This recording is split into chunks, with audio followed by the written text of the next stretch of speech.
right, so let's talk about 8 for a little bit because a couple of aspects to this, aren't there? How do we draw the number 8? Draw it like that. If you lay it on its side, you get the number for infinity. What do 8 and infinity have to do with each other? Someone figured it out. Pythagoreans mostly. That was their shtick, numbers primarily. It's very important to study root numbers from the standpoint of their natural expression. You can go out and learn a bunch about the number 8 also by seeing where it occurs in nature. It's fatal to the human, generally speaking. You'll find that. Fatal or dangerous to the human. But one of the aspects of infinity is actually, it's probably a misnomer. It's not that it's, how do I put this? Okay.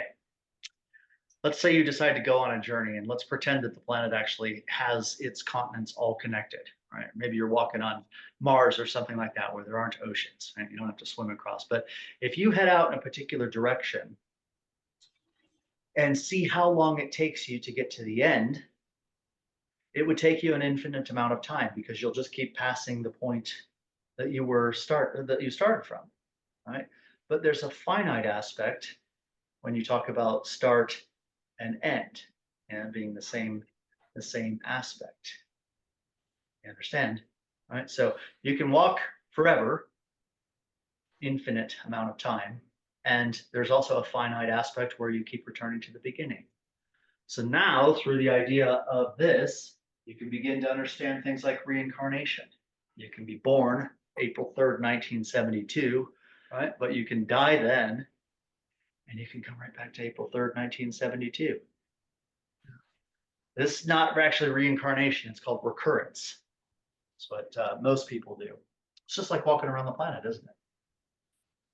Stuck in this loop, the Buddhists say, to try to break the cycle of existence, don't they?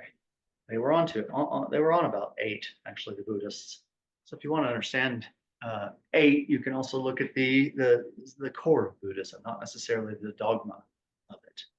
The core came from there. Now, 8 also has to do with the superposition of the physical cross, aggregation, and confirmation.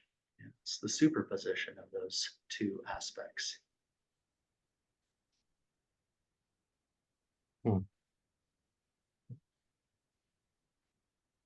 Do you guys